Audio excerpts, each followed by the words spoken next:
I want to talk about the Americans' jobs plan. I'll begin with the heart of the plan. It modernizes transportation infrastructure, our roads, our bridges, our airports. It grows the economy in key ways. It puts people to work to repair and upgrade that we badly need.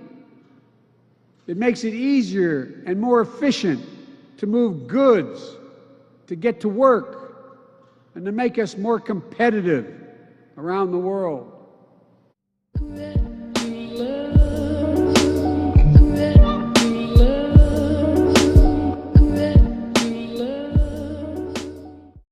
Hey guys, what's up and welcome back to my channel. I actually filmed this video the other day and realized that my camera stopped working about halfway through.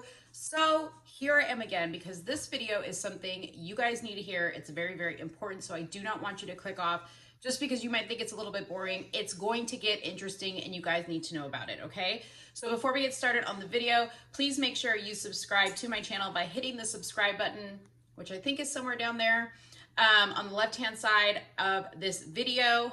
Also, do not forget to go to my website at letstalkdarling.com. Make sure you scroll on up to the top, subscribe to all my social media platforms, then scroll on down to the bottom. Make sure you give me your email address in case I get booted off of here and I need to communicate with you guys.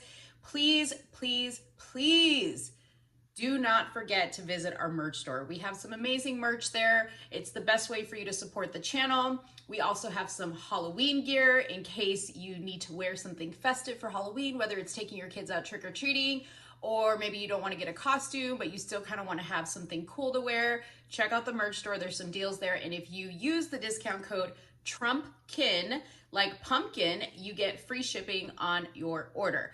And you can use this as many times as you want. Okay, so without further ado, let's get started on this video.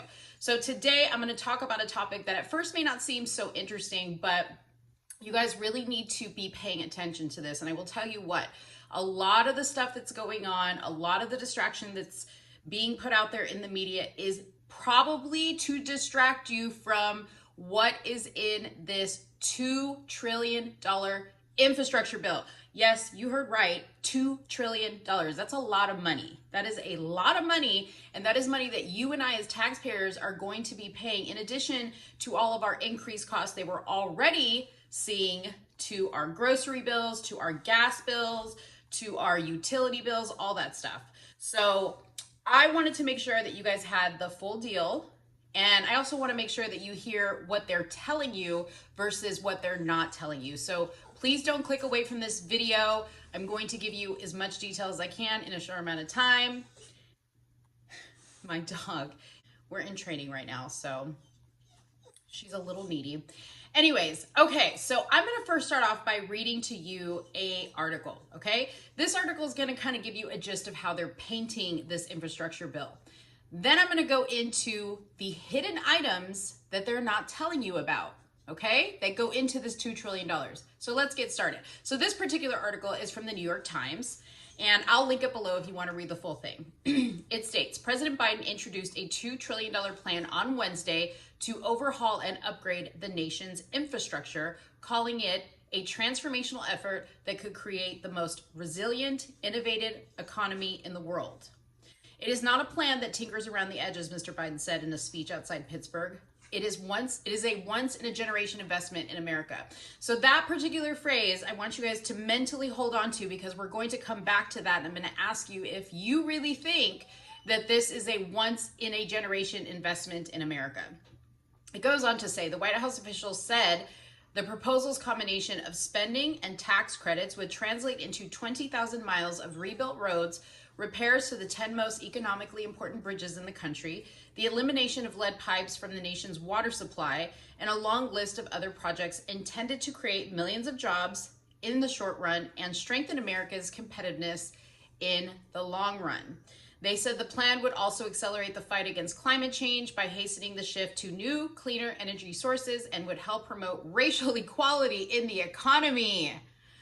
Okay, so enough of that. Let's talk about what's really in the bill, okay? So I broke this down to some of the most outrageous items that I particularly saw. Now, you're welcome to go look at this bill yourself, but I warn you, it is over 2,000 pages. And unless you go into the document and do like a control find to find the items, it's going to be a very tedious document for you to look into. So I did the legwork for you guys so that you don't have to do that. And I'm going to tell you what I found. Let's start with this. $200 million of the $2 trillion bill is going to go to a park in San Francisco, to building a park in San Francisco. Now, who in government is tied to San Francisco? Crazy Nancy Pelosi's House Democrats. Bella says Nancy Pelosi. Yes, you are correct, Bella. Nancy Pelosi. You can guarantee, you can bet your bottom dollar, you can bet $200 million that Nancy Pelosi stuck this little part into the bill so that she could get some funny play money, okay, that she's not going to build a park with. She's probably going to do other shady shit with. Totally outrageous. Because you know how it goes, okay? What park cost $200 million? Anybody? Can anybody tell? I mean, maybe Central Park? I don't know. But I kind of think about it like this. Do we really need a park right now, considering nobody can really be outside and around other people because we're supposed to be protecting ourselves from this corona nonsense, right? I don't know. It just seems a little excessive to me, but we'll keep moving. $25 million to study butterflies. Yes, you heard correct. To study butterflies, because if things weren't bad enough, we definitely need to know what's going on in the world of butterflies. No, we don't. All right, $25 million to study freshwater mussels. I mean, I don't know how much studying you can do of freshwater mussels or how much more needs to be done. I'm pretty sure freshwater mussels have been doing the same thing since the beginning of time. But I'm sure the climate change mafia would tell you different, because they would tell you that we're ruining the planet and we have to see, you know, how they're surviving down there with all the pollution and all the global warming and all this nonsense and blah, blah, blah. But $25 million to mussels, okay? This one was my favorite, okay? I'm gonna tell you why in a second. $25 million to study fish in the desert. Okay. So here was my thought process. I'm not the smartest person in the world, and maybe I'm not looking at this the right way. So if I'm wrong or if I'm just not seeing something, please feel free to correct me in the comments below. But I know two things. Number one, fish need water. Number two, there's not a lot of water in a desert. In fact, I used to live by a desert, and I don't remember seeing much water, right?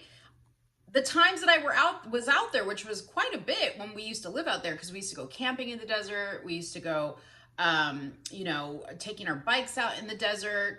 I never once saw any scientists out there studying fish. I didn't even see any fish bones, okay? So if there was like a lake out there or a body of water that just dried up, I didn't even see fish bones, honey, okay? But why we need $25 million to study fish in the desert, it is beyond me. But anyways, correct me down below if you have some information I don't have. All right, I think it gets it gets worse than the fish in the desert thing, but you be the judge. $3 billion for tree equity, okay?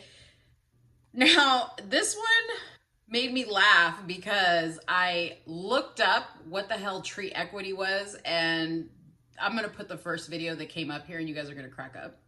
And then we'll come back and I'll tell you what it actually is. The loss of all the old growth trees I've seen, and tell them that we love them and that we don't want them to die, that there are some people here who do care. So I want you to know that, trees, that we care. Okay. So you saw that video, right? Of those people crying over the trees, okay? But tree equity was not about just people crying over the trees. It was about making sure that we have enough trees in all areas to make sure that everyone can experience their benefits. So I guess in a way, that video that I just showed you, that little clip, you know, people are very upset over the fact that trees are getting destroyed. Now, I'm not saying trees are not important. Please do not get me wrong. I get that every living thing on this planet is important, but $3 billion to plant trees, like we can't just like go to Home Depot, like maybe each be responsible for buying a packet of tree seeds and just sprinkling them around and maybe like growing the trees organically. I don't know. I don't know how it is possible that we need $3 billion to plant trees. Maybe if California took better care of their land and Gavin Newsom, you know, treated their fire people and, you know, the people that manage the land out there and gave them the money, right, that they always ask for to do this type of stuff, to be able to maintain the land out there, maybe we wouldn't be having the problem we have with the fires and the dry land out there, because we're losing trees that way, right? Because Gavin Newsom doesn't care about those trees. He doesn't care about those trees. But anyways, let's keep moving. This isn't about Gavin Newsom. $7 billion to Ivy League schools, $7 billion to climate policies, which kind of like are encompassed in all these like animals, you know, freshwater mussels, fish in the desert, tree equity. That's all has to do with climate change type stuff. $8 billion for climate ambassadors. So maybe those people that we saw in that video that were crying over the trees, those are the types of people that they're going to hire. They're going to $8 billion to hire people like that to sit in a circle and cry over trees. That's how they're going to be ambassadors for climate. Okay, this one was crazy. Now, they didn't give an amount. They didn't give an amount for it, but they are going to be putting in money to provide free housing for convicted felons. Free housing for convicted felons. There are people that are law-abiding citizens that are losing their homes that don't get free housing. Just let that sink in for a second. All right, let's go into the tax credit part of it. They're going to be putting $80 billion in to hire 75,000 IRS agents so that more people can be audited. Okay, so that's going to affect you and I. Now, if you don't recall, they are passing, or I think they're close to passing, this new banking transaction program, which is going to allow the IRS and the federal government to monitor any transactions that you or I have that are over $600, whether that's going through our bank account, whether that is going through our Venmo accounts, whether that's going through our PayPal accounts, whether that's going through Cash App accounts, any type of banking transaction over $600, they will be allowed to monitor that. So they're going to be hiring 75,000 IRS agents to be able to do that. Okay, so they're expecting quite a bit of fraud, I'm sure. And, you know, especially with the fact that they're bringing in all these illegal aliens and criminals from Haiti. I'm sure the crime rates and the scams and, you know, the financial bank fraud is going to skyrocket, right? So we have to pay for their poor decisions to hire more IRS agents that aren't going to answer the phone for us, okay, that pay taxes. They're going to be looking into all of the criminal activity that they have willingly brought into our country. Okay, so those were the main items, but I want to close the video with this to give you a little bit of perspective. If those things didn't really quite shock you, let me just give you a hypothetical scenario, if I may, okay? The last stimulus bill that we had, okay, which was the last time we each got a $1,400 stimulus check. That was a $400 billion stimulus plan. Okay, this one is $2 trillion. That one was $400 billion. Okay, if we took the $2 trillion bill that they're proposing right now, okay, and we actually gave it to American citizens, let me tell you what that would equate to. Every single person and their dependents, each of their dependents, would receive a $7,000 stimulus check per person, okay? Now, if you're looking at a family of 4, which would be a mom, a dad. Yes, I said mom, dad, because that's the only truth. Mom and dad, and a 2 children household, okay?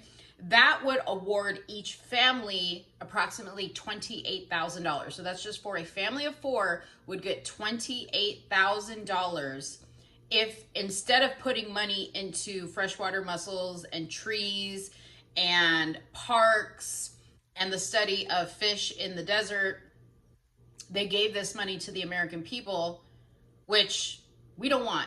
We don't want this. I personally don't want this money. Okay. I want our economy back to the way it was.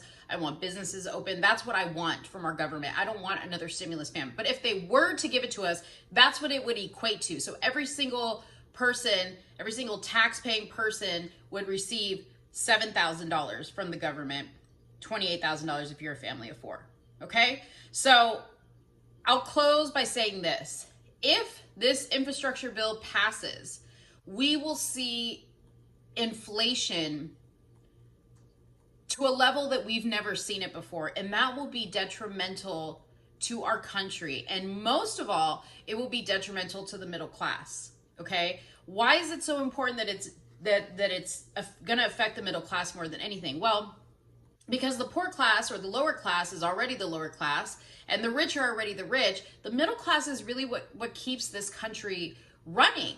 And if they cannot afford to live because of the vast amount of inflation going on, that will completely cripple the middle class, and it will just leave you with the lower poor class and the rich. So the haves and the have-nots.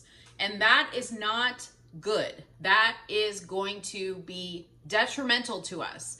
So what you can do is you need to get involved with your local leadership that is going up to Washington to vote on this bill, and you need to speak loud and clear that they need to vote against it. Now, we do have 2 senators that are against this, that don't want to vote yes for this bill, which is great. But we need more people to be against this bill because we don't want this. This will end us, and I'm very, very serious about that. So let me know what you guys think in the comments box below. I want to know if you think this is a completely crazy thing. If you knew about it to this extent, if you're glad that I gave you this information, just let me know. If you want to see more of these types of videos, I'll definitely put more stuff like this together because I do keep up with it. I just think that sometimes it's not very interesting to you guys. But drop your comment below. Don't forget to like this video. Don't forget to share this video. And don't forget to come back for another one. Thank you guys so much for watching, and I'll see you later. Bye-bye.